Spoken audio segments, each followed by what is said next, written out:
Salam, hörmətli abituriyentlər. Bu videoda mən sizlər üçün hədəf nəşrləri biologiya test toplusundan generativ orqanların suallarının izahını vermək istəyirəm. Birinci sualda deyilir ki, hansılarda meyvə əmələ gələ bilməz? Meyvə bir erkək çiçəklərdə, bir də cinsiyyətsiz çiçəklərdə əmələ gələ bilməz. Bir baxırıq. Qarğıdalının süpürgə çiçək qrupu erkəkdir. Burada meyvə əmələ gələ bilməz. Yaşıl çiçəkli söyüddə, bu söyüd iki evli bitkidir. Bir bitkinin üzərində sarı çiçəklər olur ki, bunlar erkək. Yaşıl çiçəklər isə digər bitkidə yaşıl çiçəklər olursa, bu da dişi çiçəklərdir. Yəni burada mayalanma prosesi gedə bilər. Darının süpürgə çiçək qrupunda mayalanma prosesi gedə bilər. Eşək qanqalının boru şəkilli çiçəklərində mayalanma prosesi gedə bilər. Çünki eşək qanqalının mürəkkəb çiçək qrupunda, yəni səbət çiçək qrupunda bütün çiçəklər boru şəkillidir və hər bir çiçəkdə mayalanma prosesi gedə bilər. Göy çiçəyin qıf şəkilli çiçəyində mayalanma gedə bilməz. Nə üçün? Çünki göy çiçəyinin səbət çiçək qrupunda ortada boru şəkilli, kənarda isə qıf şəkilli olur. Boru şəkillərdə mayalanma prosesi gedə bilər, qıf şəkilli çiçəklərdə mayalanma prosesi gedə bilməz. Sarı çiçəkli söyüddə burada mayalanma prosesi demək gedə bilməz. Çünki erkək çiçəklərdir. Erkək çiçəklərdə mayalanma olmaz. Bizdən isə meyvə əmələ gələ bilməz, yəni mayalanma prosesi getməyən çiçəkləri sayırıq. Demək 1, 5 və 6. 1, 5 və 6 da olur A variantı.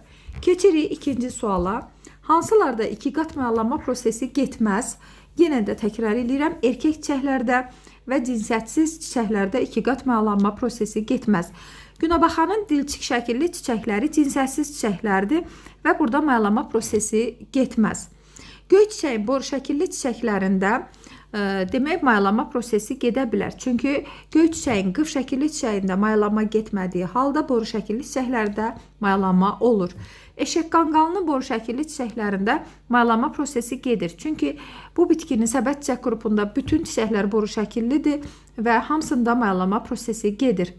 Qarğıdalının qıça çiçək qrupu dişi çiçəklərdir. Burada mayalanma prosesi gedə bilər. Göy çiçəyin qıf şəkilli çiçəklərində mayalanma prosesi gedə bilməz. Söyüdün sarı çiçəkləri erkək çiçəklərdir. Mayalanma prosesi gedə bilməz. Demək, 1, 5 və 6-da mayalanma prosesi gedə bilməz ki, bu da C variantına uyğun gəlir. Keçirik üçüncü suala. Hansı və ya hansılarda genlər yalnız ana orqanizmin irsi xüsusiyyətlərini daşıyır? Baxırıq. Endosperm 3N xromosom dəstinə malikdir. 2N mərkəzi hüceyrə anadan, N isə atadan gəlir. Yəni bu hər iki valideynin xüsusiyyətlərini daşıyır. Toxumun qabığı isə 2N xromosom dəstinə malikdir. Sadəcə olaraq ananın xüsusiyyətlərini daşıyır. Ləpə kökçük isə hər biri 2N xromosom dəstinə malikdir. Rüşeymdən əmələ gəlir. Rüşeym isə zugotdan inkişaf edir. Zugot 2N xromosom dəstinə malikdir. N atadan, yəni sperm, N isə yəni yumurta hüceyrə anadan gəlir. Sadəcə olaraq ananın xüsusiyyətlərini daşıyan toxumun qabığı olur. Yəni doğru cavabımız olur yalnız 2 A variantı.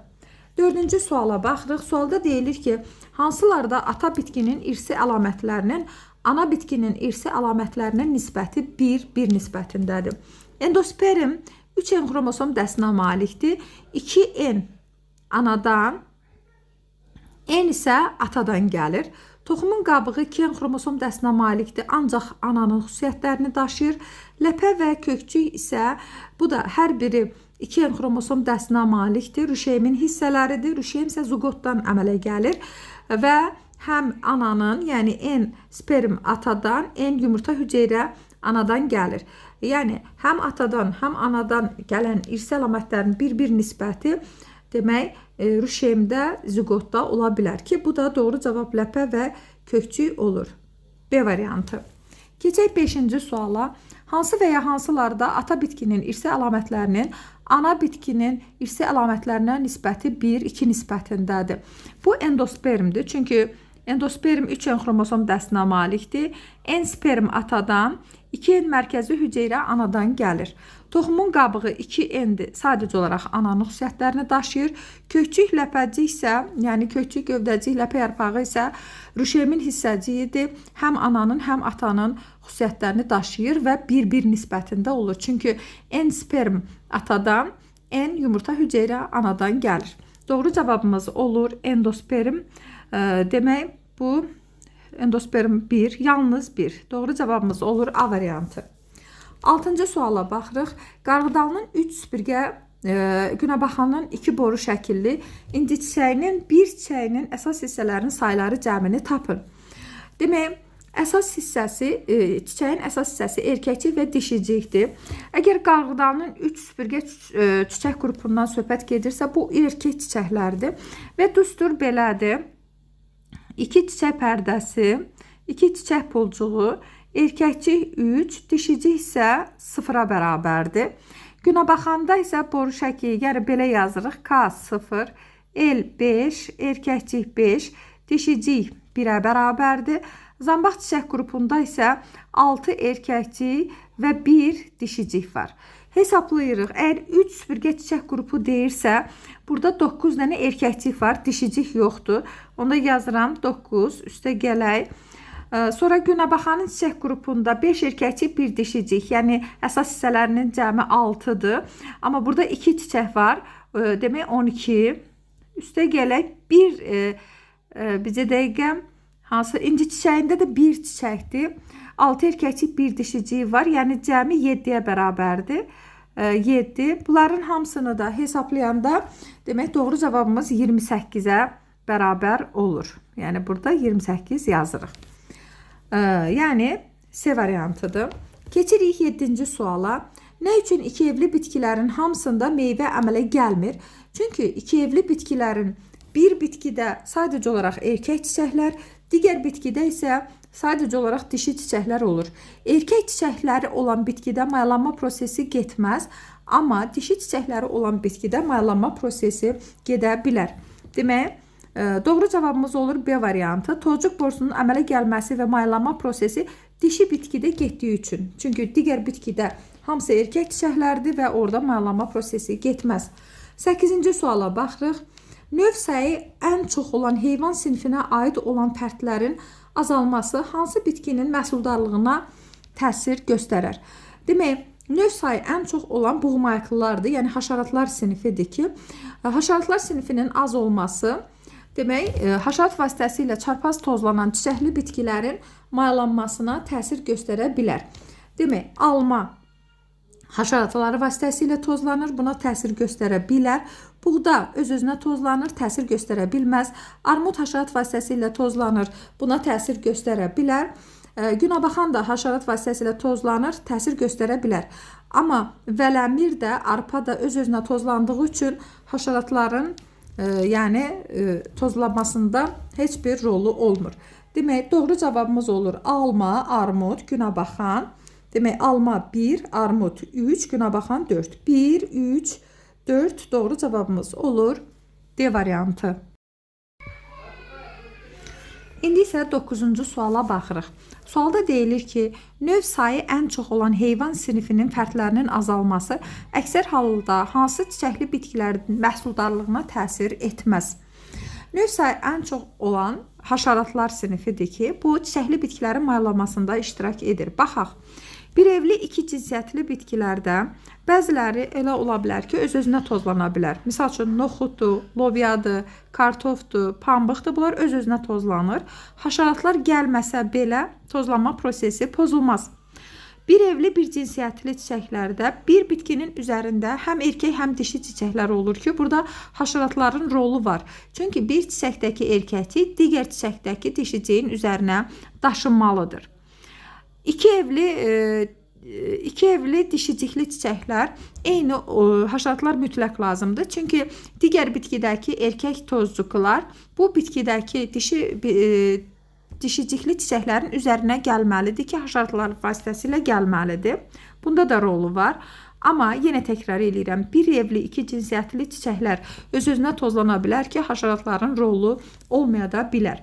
Yalnız bir doğru cavabımız olur Y variantı. Keçirik 10-cu suala. Hansı bitkilərdə çiçəkdə rüşeym kisəsi əmələ gələn zaman 7 hüceyrənin mitoz bölünməyə məruz qalması kifayət edər? Biz bilirik ki, bir toxumun əmələ gəlməsində, yəni bir mayalanma prosesində 7 hüceyrədə mitoz prosesi gedir. Və bu, əgər 7 mitoz bölünməyə məruz qalması kifayət edərsə, biz bir toxumlu meyvələri seçməliyik. Şirəli bir toxumlu bitkilərdə kifayət edər, çünki bir toxumu var. Şirəli çox toxumlu da kifayət etməz, çünki hər bir toxumun əmələ gəlməsində 7 hüceyrədə mitoz prosesi getməlidir. Qurut bir toxumlu bitkidə kifayət edər, çox toxumlu da kifayət etməz. Yəni, doğru cavabımız olur 1, 3. C variantı. Digər suala baxırıq. Hansı bitkilərdə bir çiçəyində mayalanma prosesində 3-dən artıq qamet iştirak edə bilər? Biz bilirik ki, bir toxumun əmələ gəlməsində 3 qamet iştirak edir. 2 sperm və 1 yumurta hüceyrə. Əgər bizdən 3-dən artıq qamet iştirak edə bilərsə, biz çox toxumlu bitkiləri seçməliyik ki, bu hansıdır? Mayın çiçəyi gilə meyvədir, çox toxumludur.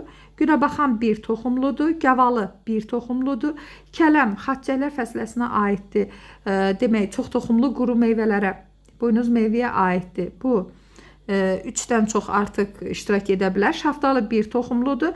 Badımcan isə gilə meyvədir, yəni çox toxum iştirak edə bilər.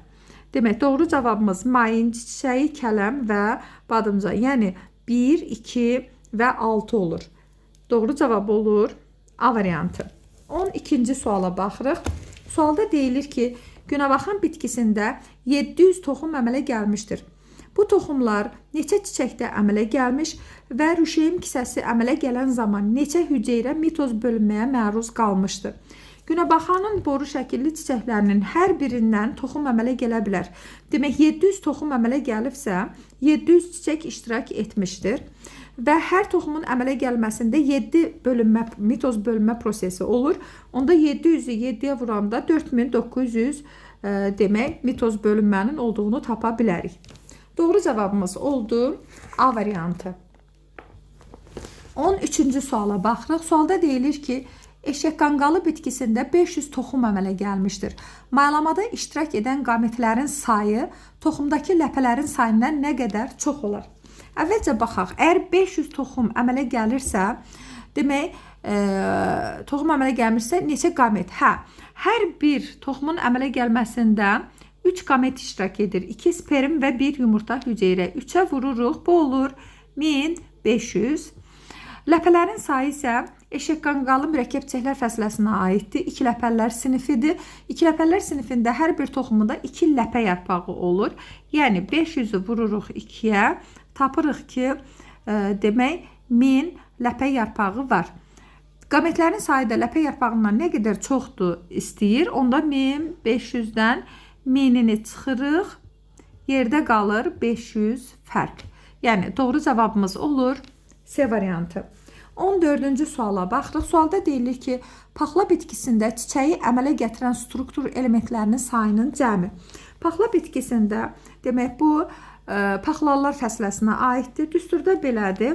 Bir çiçək saplağı, bir çiçək yatağı, 5 kasacıq, 5 ləçək, 10 erkəkcik və 1 dişicik olur.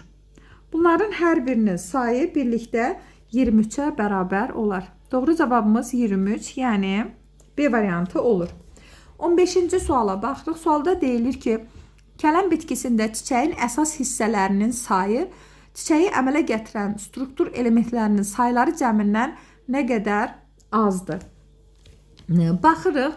Demək, burada kələm bitkisini istədi. Kələm bitkisinin düsturunu yazırıq. Demək, bir çiçək saplağı, bir çiçək yatağı, demək, ləçəklərin sayı, kasa yarpağının sayı 4, ləçəklərin sayı 4, sonra erkəkcik sayı 6, dişicik sayı isə 1-ə bərabərdir. Bunların hamısı birlikdə 17 olur. Əsas hissəsi isə 6 erkəkcik, 1 dişicikdir. Yəni 7-yə bərabərdir. Çıxırıq 7, qalır 10. Doğru cavabımız olur 10. Yəni D variantı. 16-cı suala baxırıq. Sualda deyilir ki, hansı çiçəkli bitkilərdə təkamülcə ən cavan tozlanma üsuluna rast gəlinir? Təkamülcə ən cavan tozlanma üsulu öz-özünə tozlanmadır. Öz-özünə tozlanan bitkilər isə buğda, noxud və demək, kənaf. Doğru cavab 1, 3 və 4 olur. 1, 3, 4 olur A variantı. Çünki demək, xaş-xaş haşaratlar, yəni erkəkçilərini yemək üçün gələn haşaratlar vasitəsilə, kələm haşaratlar vasitəsilə, lalə haşaratlar vasitəsilə tozlanır. 17-ci suala baxırıq. Sualda deyilir ki, hansı çiçəkli bitkilərdə təkamülcə ən qədim tozlanma üsuluna rast gəlinir? Təkamülcə ən qədim tozlanma üsulu tozlanma külək vasitəsilə tozlanmadır ki, bu çılpaq toxumlu bitkilərdə ilk dəfə əmələ gəlir. Örtülü toxumlu bitkilərdə də küləklə tozlanan bitkiləri seçməliyik. Qovaq külək vasitəsilə tozlanır, çovdar külək vasitəsilə tozlanır, günəbaxan haşarat vasitəsilə tozlanır, söyüd külək vasitəsilə, alma haşarat vasitəsilə tozlanır. Demək, onda cavabımız oldu 1, 3 və 1, 2, 1, 2, 3. 1, 2, 3 bu da olur B variantı. Doğru cevabımız oldu B variantı. İndi isə 18-ci suala baxırıq. Sualda deyilir ki, hansı və ya hansılarında əksər hallarda təkamülcə ən cavan tozlanma gedir? Təkamülcə ən cavan tozlanma öz-özünə tozlanmadır və öz-özünə tozlanmanın şərti budur ki, bir çiçəyin içərisində həm erkəkçi, həm dişici olsun. Yəni iki cinsiyyətli çiçək olsun. Demək, bir də bu cürdür. Yəni iki cinsiyyətlidir. Bu öz-özünə tozlana bilər. Amma bir evli, bir cinsiyyətli və ya iki evli dişicikli çiçəklərdə ya haşarat ya da ki külək olmalıdır ki, bir çiçəyin içərisindəki erkəkçiyi digər çiçəyin içərisindəki dişiciyə gətirə bilsin. Yəni doğru cavabımız olur yalnız 1 A variantı. 19-cu suala baxırıq. Sualda deyilir ki, bir evli, bir cinsiyyətli bitkilərdə hansı tozlanma üsuluna rast gəlinə bilər?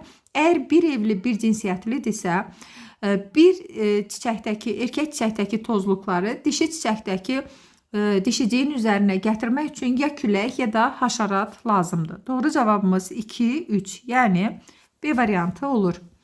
20-ci sualda deyilir ki, çiçəkli bitkilərin əksər növlərində toxumun əsas hissəsi örtülü toxumlu bitkilər biz bilirik ki, ikiləpəllər və birləpəllər sinifinə bölünür və əksər bitkilər ikiləpəllər sinifinə aiddir. İkiləpəllər sinifinin toxumunda mütləq toxumun qabığı və rüşeym olmalıdır ki, bu əsas hissələri hesab olunur. Yəni endosperm olmaya da bilər. Misal üçün, demək, günəbaxanda, noxudda, lobyada, georgində, astrada ikiləpəli bitki olsa da, ehtiyat qida maddələri toxumun ləpələrində yerləşir və endospermi canına çəkir, yəni endospermi olmur. Bu da onu göstərir ki, örtülü toxumlu bitkilərin əsas hissəsi toxumun qabığı və rüşeym olur. Yəni doğru cavabımız 1, 2, yəni D variantı olur. 21-ci sualda deyilir ki, növ sayı ən az olan çiçəkli bitki sinifində toxumun əsas hissəsi. Növ sayı ən azdırsa, bu birləpəllər sinifidir. Birləpəllər sinifində isə toxumun əsas hissəsi, toxumun qabığı, rüşeym və endosperm olur. Yəni hər üçü də olur. Doğru cavab A variantıdır. Nə üçün? Çünki ikiləpəli bitkilərdə ehtiyat qida maddələri bəzən rüşeymin ləpələrində, bəzən quşəbəyində olduğu kimi ləpələrlə yanaşı rüşeymin digər hissələrində, bəzən üçrək bənövşəyi və qaymaq çiçəyində olduğu kimi həm rüşeymdə, həm də ki endospermdə toplana bilər. Amma birləpəli bitkilərdə ehtiyat qida maddələri mütləq endospermdə toplandığı üçün toxumun əsas hissəsi toxumun qabığı, rüşeymi və endospermi olur. Yəni doğru cavabımız olur A variantı. 22-ci sualda deyilir ki, Şamda rast gəlinən tozlanma üsulunun təkamülcə ən qədim olduğunu söyləmək olarmı? Bəli, demək ola bilər. Çünki Şam külək vasitəsilə tozlanır. Təkamülcə ən cavan tozlanma üsulu elə külək vasitəsilə tozlanmadır. Həm də çünki o bir evli, bir cinsiyyətli bitkidir. Doğru cavabımız olur B variantı. 23-cü sualda deyilir ki, tozlanma üsullarının təkamülcə ən tez baş verəndən ən gec baş verənə doğru sayın. Demək nə cür olur? Təkamülcə ən əvvəl külək vasitəsilə tozlanma olur. Yəni 2. Sonra olur haşerat vasitəsilə tozlanma, yəni 3. Sonra olur öz-özünə tozlanma, yəni 1. Ən sonunda süni tozlanma olur, yəni 4. 2, 3, 1, 4 isə A variantına uyğun gəlir. 24-cü suala baxaq. Sualda deyilir ki, 2 qat çiçək yanlığı olan çiçəklərdə nə olmaya bilər? Demək, 2 qat çiçək yanlığı olan bitkilərdə kasa yarpağı da olmalıdır, ləçəkləri də olmalıdır. Amma çiçək saplağı, çiçək yatağı olmalıdır. Amma erkəkcik və ya dişicik olmaya bilər. Misal üçün, bəzi bitkilərdə, məsəl üçün bir cinsli bir evlilərdə, bir cinsli iki evli bitkilərdə ya erkəkcik ya da dişicik olmaya da bilər. Yəni, doğru cavabımız olur yalnız 1, yəni C variantı. 25-ci suala baxaq. Sualda deyilir ki, 2 qat çiçək yanlığı olan çiçəklərdə nə olmaya bilər? Sözsüz ki, burada bəzi çiçəklərdə erkəkcik olar, amma dişicik olmaya bilər. 2, yalnız 2, bu da olur D variantı. Meyoz bölünmə həm erkəkcikdə, həm dişicikdə getdiyinə görə mütləq olur. Ləçək sayı əgər 2 qat çiçək yanlığına malikdirsə, ləçək də ola bilər. Amma ola bilər ki, bir çiçəkdə erkəkcik olsun, digər çiçəkdə, yəni dişicik olmaya da bilər. 26-cı suala baxırıq. Sualda deyilir ki, 2 qat çiçək yanlığı olan bitkilərdə çiçəyin əsas hissəsindən birinə rast gəlinmirsə, demək, birinə rast gəlinmirsə, bu külək vasitəsi ümumiyyətlə çarpaz tozlanmalıdır. Çarpaz tozlanır və yaxud da çiçək düsturu aid olduğu fəslənin çiçək düsturuna uyğun gəlmir. Bu qarğıdalı bitkisidir. Demək, külək vasitəsilə tozlanır və onun çiçək düsturu aid olduğu fəslənin çiçək düsturuna uyğun gəlmir. Misal üçün, qarğıdalının erkək çiçəkləridirsə, 2 çiçək pərdəsi, 2 çiçək pulcuğu, 3 erkəkcik, dişiciyi yoxdur, 0-dır. Amma qıça çiçək qurpudursa, yenə də 2 çiçək pərdəsi, 2 çiçək pulcuğu, erkəkcik 0, dişicik 1 ola bilər. Yəni, uyğun gəlməyə bilər. Amma öz-özünə tozlanır. Bu, demək, öz-özünə tozlanır. Əsas hissəsindən birinə rast gəlinmirsə, əgər əsas hissədən birinə rast gəlinmirsə, bu öz-özünə tozlana bilməz. Çünki öz-özünə tozlanmanın şərti odur ki, həm erkəkcik, həm dişicik olsun. Yəni, 2 cinsiyyətli olmalıdır. Çiçəyində həm tozcuq dənəsi, həm də tozcuq borusu əmələ gəlir. Yenə də bu, əgər bir çiçəkdə həm tozcuq dənəsi, həm də tozcuq borusu əmələ gəlirsə, bu 2 cinsiyyətlidir. Çünki tozcuq borusu dişi çiçəyin üzərində, yəni dişiciyin üzərində ola bilər. Tozcuq borusu da erkəkdə. Demək, doğru cavabımız olur 3, 4. Yəni, 3, 4 baxırıq, harada var? Y variantı. 27-ci suala baxırıq. Sualda deyilir ki, çiçək düsturuna aid olan bitişik strukturların cəmi 16 olan bitkini göstərin. Bitişik strukturları 16-ya bərabər olan bitki paxlalar fəsiləsidir ki, onun düsturunu yazdım. Demək, K 5-dir, bitişikdir, mötərizədə yazırıq. L 3, üstəgələk 2-dir, bu da bitişikdir, mötərizədə yazırıq. Erkəkcik 9-u bitişik, 1-i sərbəstdir və dişicik isə 1-dir. İndi bunu hesablayaq. Demək, 5 bitişik kasa yarpağı, 2 bitişik ləçəyi oldu 7, 9 erkəkcik, 7-nin də üstə 9 gələndə olur 16. Demək, 16 dənə bitişik strukturu varsa, bu paxlalar fəsiləsidir. Mən paxlalar fəsiləsinə aid olan bitkiləri seçməliyəm. Mərci paxlalar fəsiləsinə aiddir, yer fındığı, bir də demək, yer fındığı da paxlalar fəsiləsinə aiddir. Kələm xat çiçəklər fəsiləsidir, dəlibəng badımcan çiçəklər, quş əpbəyi xat çiçəklər, yonca paxlarlar.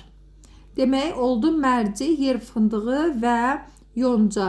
Bu da hansı varianta uyğun gəlir? 1, 2, 6, 1, 2, 6 D variantına uyğun gəlir. 28-ci suala baxırıq. Sualda deyilir ki, çiçək düsturuna aid olan bitişik struktur elementlərinin sayının cəmi 15 olan bitkiləri tapın. Bu badımcan çiçəklər fəsiləsidir. Düsturunu yazırıq. Demək, K 5 bitişikdir. Ləçəklər 5 bitişikdir. Erkəkcik 5 bitişikdir. Dişicik isə 1-dir. Diqqət eləsək, görərik ki, bitki strukturlarının cəmi 15-ə bərabərdir. Demək, biz badımcan çiçəklər fəsiləsinə aid olan bitkiləri seçməliyik. Bat-bat badımcan çiçəklər fəsiləsinə aiddir. Tənbəki badımcan çiçəklər fəsiləsinə aiddir. Paxlalar fəsiləsinə aiddir. Xardal xaç çiçəklər fəsiləsinə aiddir. Petunia badımcan çiçəklər fəsiləsinə aiddir. Soya isə paxlalar fəsiləsinə aiddir. Demək, 1, 3, 4. 1, 3, 4 də olur Y variantı. 29-cu suala baxırıq. Meyvə yanlığı 2 taydan və arakəsmədən ibarət olan bitkiləri seçin. Əgər meyvə yanlığı 2 taydan ibarətdir, toxumlar da arakəsmədə yerləşirsə, bu xaç çiçəklər fəsiləsinə aid olan bitki olmalıdır.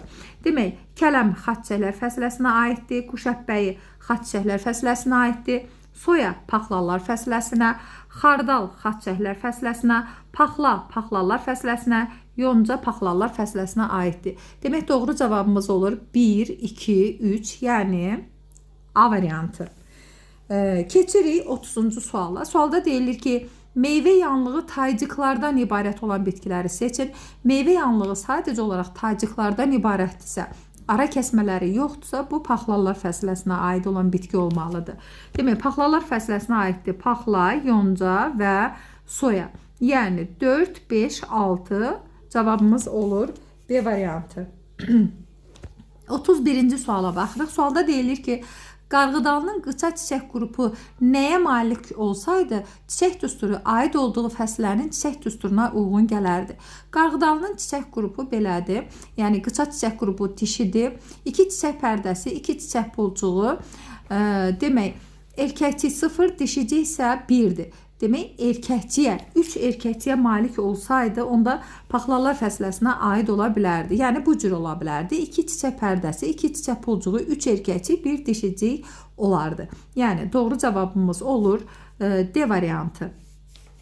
Keçirik 32-ci suala. Sualda deyilir ki, qarğıdalının süpürgə çiçək qrupu 2 cinsiyyətli olsaydı, onda onun çiçək düsturu nə olardı? Əgər 2 cinsiyyətli, qarğıdalının süpürgə çiçək qrupunda dişicik yoxdur. 2 çiçək pərdəsi, 2 çiçək pulcuğu, 3 erkəkçi, dişicik 0-dır. Bir dənə də dişicik olsaydı, demək 2 çiçək pərdəsi, 2 çiçək pulcuğu, 3 erkəkçi, 1 dişicik olardı. Yəni, doğru cavabımız olardı A variantı. 33-cü suala baxırıq. 33-cü sualda deyilir ki, qarğıdalının süpürgə çiçək qrupu darının süpürgə çiçək qrupundan fərqlənir. Baxaq, mitozun getməməsi ilə bu doğru fikir deyil. Çünki bütün çiçəklərdə, erkəkcik və dişicikdə mitoz prosesi gedir. Meyozun getməməsi ilə yenə də həm erkəkcikdə, həm dişicikdə, yəni çiçəklərdə mütləq meyoz prosesi gedir. Sonra erkəkciyin olmaması ilə biz bilirik ki, qarğıdalının süpürgə çiçək qrupunda 3 erkəkcik var. Eyni şəkildə də darıda da 3 erkəkcik var. Bu fərq deyil. Sadəcə olaraq fərq nədir? Qarğıdalda dişicik yoxdur, amma darıda dişicik var. Sonra baxırıq 4-ə. Mayalanma prosesinin getməməsi ilə bu doğru fikirdir. Çünki qarğıdalının süpürgə çiçək qrupunda dişicik olmadığına görə mayalanma prosesi getmir və bu darıdan fərqlənir. 5-də deyir ki, çiçək düsturunun aid olduğu struktur elementlərinin sayları cəminə görə bu da fərqlənə bilər. Çünki darıda yenə təkrar eləyirəm. Demək, taxılar fəsiləsinə aid olan düstura uyur. Yəni, 2 çiçək pərdəsi, 2 çiçək pulcuğu, 3 erkəkçik, 1 dişiciyi var. Amma süpürgə çiçək qrupunda bir vahid azdır, çünki dişiciyi 0-dır. Bu da fərqdir. Tozcuq borusu əmələ gəlməməsi ilə, sözsüz ki, tozcuq borusunun əmələ gəlməsi üçün qıça çiçək qrupu, yəni dişi çiçək qrupu olmalıdır ki, bu qarğıdalıda yoxdur, amma demək, darıda var. Çünki darı yenə təkrar edirəm, taxılar fəsiləsinin düsturuna uyur. Orada həm erkəkcik, həm dişicik var. Dişicik olduğuna görə tozcuq borusu əmələ gələ bilər. Demək, fərq nə oldu? 4, 5, 6. 4, 5, 6 A variantına uyğun gəlir. Keçirik 34-cü suala. Sualda deyilir ki, hansı və ya hansılarda tozlanma prosesi gedir? Baxaq, qarğıdanın süpürgə çiçək qrupunda ola bilməz. Çünki erkəkdir, tozlanma prosesini getməsi üçün dişi çiçək olmalıdır.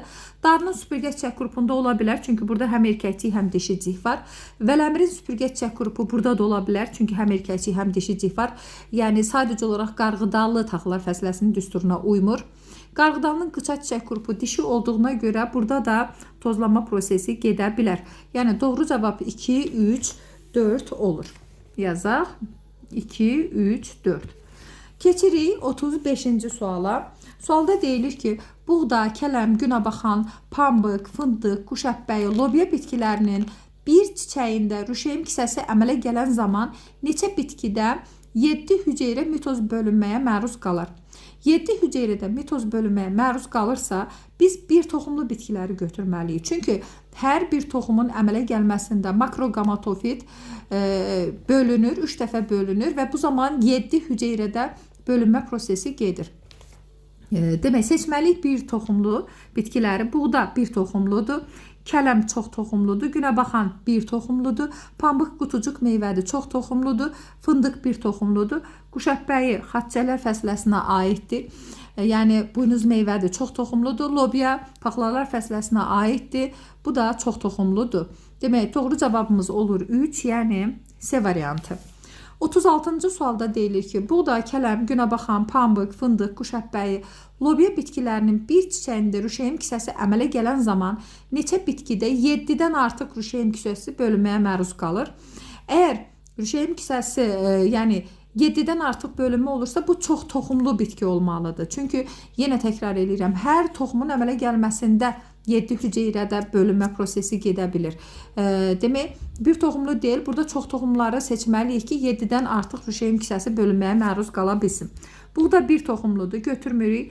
Kələm çox toxumlu buynuz meyvələrə aiddir, götürürük. Günəbaxan bir toxumludur, pambıq qutucuq meyvədir, çox toxumludur. Fındıq bir toxumludur. Quşəbbəyi demək buynuz meyvələrə aiddir. Bu yəni xaçələr fəsiləsinə aiddir, çox toxumludur. Lobya paxlalar fəsiləsinə aiddir. Demək, çox toxumlu quru meyvədir. Demək, bunlar da oldu. 4-ünü seçdik. Doğru cavabımız oldu B variantı. 37-də deyilir ki, sadə salxım çiçək qrupu çiçək saplağında məhrum olsaydı, hansı çiçək qrupuna oxşayardı? Baxaq, sadə salxım belədir, bir-birinin ardınca saplaqlar uzanır, hər birinin ucunda bir çiçək yerləşir. Əgər bu çiçək oxundan məhrum olsaydı, bu çiçək olmasaydı, çiçək oxuna bu çiçək əsas oxa biçmiş formada olardı. Bu da demək, sadə sümbül çiçək qrupuna, bax, bu cür olardı. Sadə sümbül çiçək qrupuna uyğun gələrdi. Yəni, doğru cavabımız olur A variantı. İndi isə keçirik 38-ci suala. Sualda deyilir ki, kələmin meyvələri arakəsmədə deyil, taycıqlarda inkişaf etsəydi, hansı fəslənin bitkisinin meyvəsinə oxşayardı? Kələm buynuz meyvədir və onun toxumları arakəsmələrdə yerləşir. Əgər arakəsmədə deyil, taycıqlarda yerləşsəydi, bu paxla meyvə olardı və paxlallara aid olardı. Doğru cavabımız olur A variantı. 39-cu sualda deyilir ki, bağyarpağı çiçəyi saplığa malik olsaydı, hansı bitkinin çiçəyinə oxşayardı? Bildiyimiz kimi, bağyarpağı sadə sümbül çiçək qrupuna malikdir. Sadə sümbül çiçək qrupuna malik olan bitkilərdə ümumi saplağa saplaqsız çiçəklər birləşir. Əgər ümumi saplağa öz saplaqları ilə çiçəklər birləşmiş olsaydı, bu sadə salxım çiçək qrupuna malik olardı. Və sadə salxım çiçək qrupuna malik olan bitkilər qarağat, meşə gilası, turp olur. Və doğru cavabımız olur A variantı. 40-cı sualda deyilir ki, hansı bitki 3 növ generativ orqan əmələ gətirə bilər? Baxırıq. Bir evli, bir cinsiyyətli. Əgər bu bir evli bitkidəki bu bir cinsiyyətli çiçəklər dişicikli çiçəklərdirsə, burada 3 növ generativ orqan əmələ gələ bilər. Hansıdır? Çiçək, toxum və meyvə. Bir evli iki cinsiyyətli olduğu zamanda eyni zamanda yəni çiçək, toxum, meyvə əmələ gətirə bilər. Çünki iki cinsiyyətlidirsə həm erkəkcik, həm dişicik var. Dişicikdə mayalanma prosesi gedər, toxum, meyvə əmələ gələ bilər. İki evli dişicikli Burada da eyni şəkildə əgər iki evlidir, amma dişicikli çiçəklərdirsə, maylama əmələ gələ bilər, toxum əmələ gələ bilər, meyvə əmələ gələ bilər, çiçəyi də var idi. Yəni 3 cür generativ orqana malik ola bilər. Amma iki evli erkəkçikli bu 3 növ orqana, yəni generativ orqana malik ola bilməz. Çünki erkəkçikli çiçəkdə çiçək sadəcə olaraq bir növ generativ orqanı ola bilər. Amma mayalanma olmadığı üçün nə toxum, nə də meyvə əmələ gələ bilməz. Demək, doğru cavabımız 1, 2, 3 olur. 41-ci suala baxırıq. Hansı çiçəkli bitkidə ontogenezi zamanı 2 cür xromosom dəstli hüceyrələrə rast gəlinə bilər? Baxırıq. Bir evli bir cinsiyyətli olduğu zaman, əgər burada dişicikli çiçəkdirsə, həm diploid xromosom dəsti, həm haploid, həm də ki triploid ola bilər. Somatik hüceyrə diploid, gameti haploid, amma mayalanmadan sonra əmələ gələn toxumun endospermi isə triploid ola bilər. Burada 3 növdür, 2 növ deyil, yəni 2 cür xromosom dəsti olmur. Baxırıq, bir evli iki cinsiyyətli, burada da demək 3 cür xromosom dəstli hüceyrələr ola bilər. Hansıdır? Əgər iki cinsiyyətlidirsə, burada dişicik var deməkdir. Demək, bu zamanda somatik hüceyrəsi diploid, gameti haploid, maylanma gedir, toxum əmələ gəlir, toxumun endospermi isə triploid xromosom dəstinə malik ola bilər. İki evli dişicikli eyni cürdür. Yəni dişiciklidirsə, burada bitkinin somatik hüceyrəsi diploid, gamet haploid, amma dişicikli olan zaman toxum əmələ gəlir deyə toxumun endospermi triploid ola bilər. Amma iki evli erkəkcikli çiçəklərdə burada 2 cür xromosom dəstinə malik gəlinə bilər. Nə üçün? Demək, somatik hüceyrəsi diploid, erkəkcikli çiçəkdirsə, bu zaman qametləri haploid olur. Mayalama getmir, toxum əmələ gəlmir, triploid endosperm əmələ gəlmir. Demək, doğru cavabımız oldu sadəcə olaraq 4. Sonra keçirik 42-ci suala. Sualda deyilir ki, hansı çiçəkli bitkinin ontogenezi zamanı malik olduğu generativ orqanların növ sayı 1 ola bilər? Demək, bu sadəcə olaraq 1'dir. Doğru cavabımız olur yalnız A. Nə üçün? Sarı çiçəkli söyüd, sarı çiçək bildiyimiz kimi erkək söyüddür və erkək burada çiçəklər olur, amma sadəcə olaraq erkəkcikli çiçəkdir. Demək, çiçək dedikdə bir cür generativ orqanı var, amma mayalama prosesi getmir, toxum əmələ gəlmir, meyvə əmələ gəlmir. Demək, sadəcə olaraq bir cür generativ orqanı ola bilər. Amma yaşıl çiçəklidə mayalama prosesi getdiyi üçün çiçək də, toxum da, meyvə də əmələ gələ bilər. Xiyarda da bir cinsli, demək, bir evli bitkilərdir. Bir bitkinin üzərində dişi çiçəklərdə mayalama prosesi gedə bilər. Həm çiçəyi ola bilir, həm toxumu, həm meyvəsi ola bilər. Eyni şəkildə qarğıdalı da bir cinsiyyətli bir evlidir. Qıça çiçək qrupunda mayalama prosesi getdiyi üçün burada elə bil ki 3 cür generativ orqan ola bilər. Çiçək, toxum və meyvə. Keçirik 43-cü suala. Sualda deyilir ki, endospermdə atanın irsi əlamətləri bütün irsi əlamətlərin hansı hissəsini təşkil edir? Biz bilirik ki, endosperm kin xromosom dəstinə malik, anaya malik, yəni ananın xromosom dəstinə malik olan diploid hüceyrə ilə atanın N xromosom dəstinə malik gameti ilə birləşir və 3N xromosom dəstinə malik endosperm əmələ gələ bilir.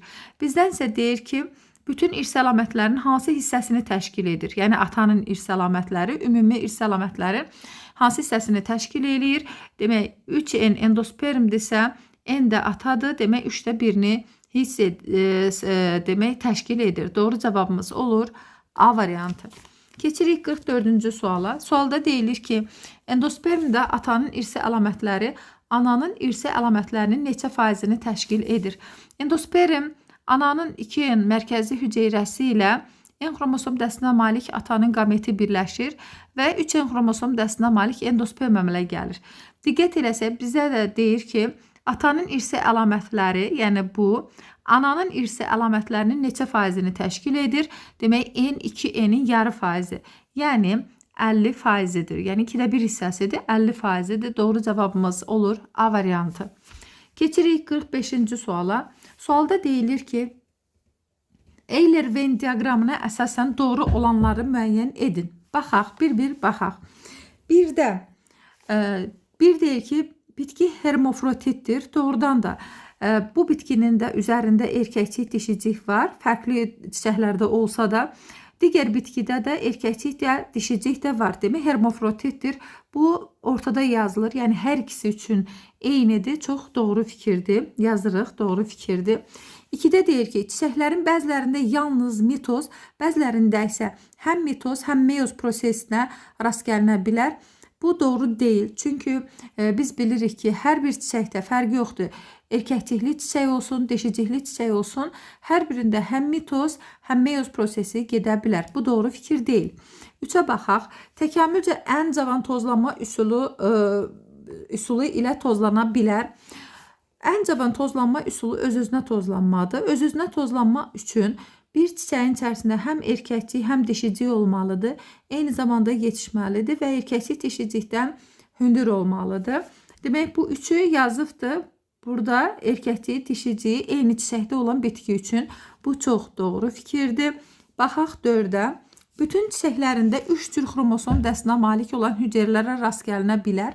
Xeyr, bu bitkidə sadəcə olaraq bu dişicikli çiçəklərində demək 3 cür xromosom dəstinə malik olan hüceyrələr ola bilər. Nə üçün? Dişicikli çiçəklərdə çiçəkdir. Çiçək 2N xromosom dəstinə malikdir. Demək, mayalamadan əmələ gələn zigot da yenə eyni zamanda 2N xromosom dəstinə malikdir. Mayalama nəticəsində əmələ gələn toxumun endospermi isə 3N xromosom dəstinə malikdir. Gamet isə N xromosom dəstinə malik olur. Yəni 4 bütün çiçəklərdə ola bilməz. Yəni ancaq dişicikli çiçəklərdə ola bilər. Bu səhv fikirdir. 5-ə baxırıq. Çiçəyi ayrı cinsiyyətlidir. Baxaq 5-i hara yazır? Demək, 5-i hər ikisi üçün ortaq xüsusiyyət olaraq yazır. Bu səhv fikirdir. Çünki demək, çiçəyi ayrı cinsiyyətlidir olanda birinci bu bitkidə ayrı cinsiyyətlidir, amma burada ayrı cinsiyyətli deyil, 2 cinsiyyətlidir. 5-ə baxırıq. Çiçəyi ayrı cinsiyyətlidir. Baxaq, 5-i bunu izah elədik. 6-da erkəkcik və dişiciyin çiçəkdə yerləşməsi Xaçinovun məhsuldarlığını artırdığı bitkiyə uyğun gəlir. 6-nı yazıb, bu bir cinsli, bir evli bitkiyə yazır. Xaçinovda bilirik ki, qarğıdalı bitkisi ilə məşğul olur və qarğıdalı da bir evli, bir cinsli bitkidir. Doğru cavabımız oldu 1, 3 və 6. Yəni C variantı. İndi isə 46-cı suala baxırıq. Sualda deyilir ki, paxla bitkisində rüşeym kisəsi əmələ gələn zaman hər bir çiçəyində 35 hüceyrə mitoz bölünməyə məruz qalıb. Çiçək düsturuna aid olan biçik strukturlarının sayları cəmi 144-dür. Mayalanmada iştirak edən qametlərin maksimal sayı mayalanma nəticəsində əmələ gələn hüceyrələrdəki cinsiyyət xromosomlarının sayı cəmindən nə qədər az olur? Əvvəlcə bilməliyik ki, hər bir çiçəkdə neçə toxum əmələ gəlir. Demək, bir toxumun əmələ gəlməsində 7 hüceyrədə bölünmə əmələ gəlir, bölünmə baş verir və bu zaman bir toxum əmələ gəlir. 35 hüceyrədə mitoz bölünmə gedərsə neçə toxum əmələ gələ bilər? X bərabərdir 5 toxum. Tapdıq ki, hər bir çiçəkdə 5 toxum əmələ gəlir. İndi isə çiçəklərin sayını hesablamalıyıq və bilməliyik ki, paxlalar fəsləsinə aid olan bitkinin hər bir çiçəyində 16 bitki struktur var. 5 kəsə yarpağı, 9 erkəkciyi və 2 ləçəyi. Bu olur 16. Onda bitki strukturlarının sayı 144'ü bölürük 16'ya. Tapırıq ki 9 çiçək var. Demək, 9 çiçək var. Hər bir çiçəkdə 5 toxum əmələ gəlirsə, toxumların sayını tapmaq üçün 9'u vururuq 5'ə. Olur 45 toxum. Sonra bizə deyir ki, mayalamada iştirak edən qametlərin bir toxumun mayalanmasında 3 qamet iştirak edir. 2 sperm və 1 yumurta hüceyrə. Bu zaman ümumi qametlərin sayını bilmək üçün toxumun sayını 3'ə vururuq. Tapırıq ki, 135 qamet var.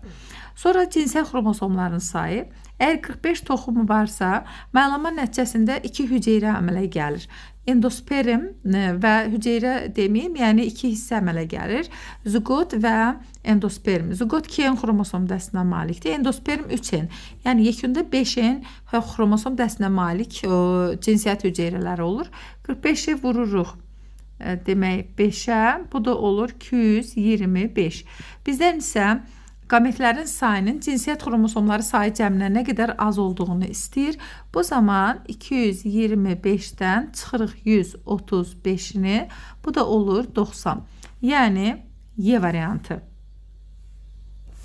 Keçirik 47-ci suala. Sualda deyilir ki, eyni kütləyə malik olan qarğıdalı, noxud, darı toxumları götürülmüşdür.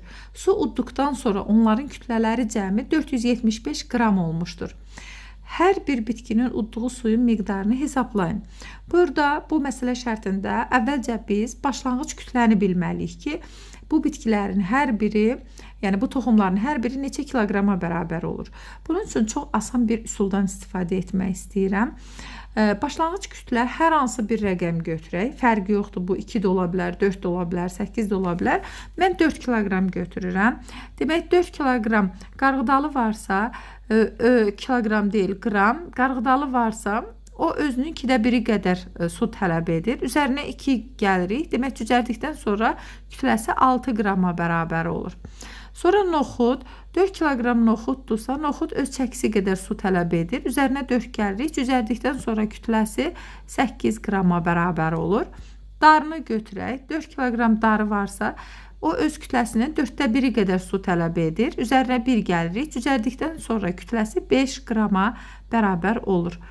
Bunlar cücərdikdən sonra, yəni bu kütlələri cəmi 19'a bərabər olur. Onda belə bir tənasüb qururuq.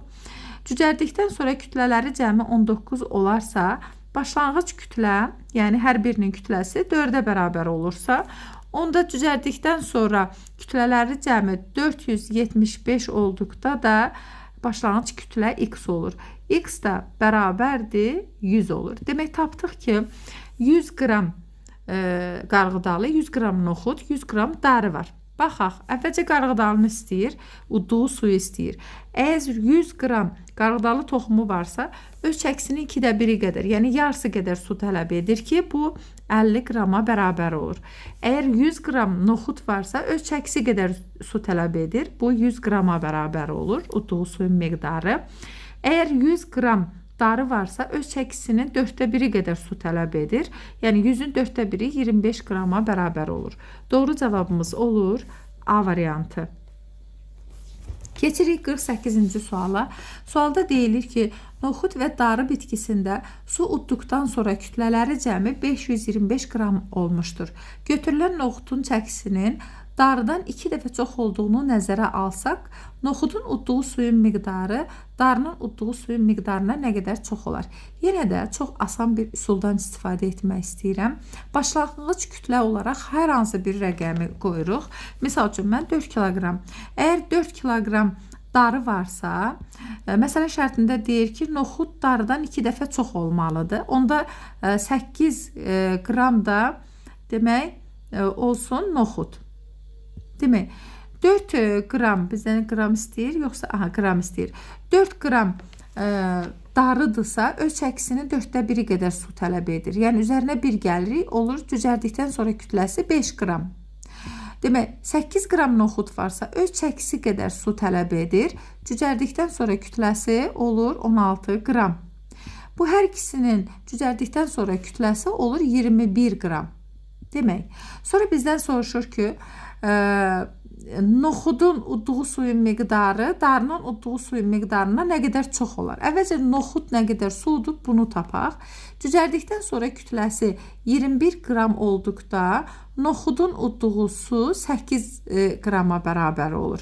Demək, cücərdikdən sonra kütləsi 525 olduqda da x olur. X da bərabərdir. Demək, 525 vuraq 8 bölək 21. Bu da demək 200'ə bərabər olur. Tapdıq ki, noxudun udduğu suyun miqdarı 200 qrama bərabərdir. İndi darının udduğu suya baxaq.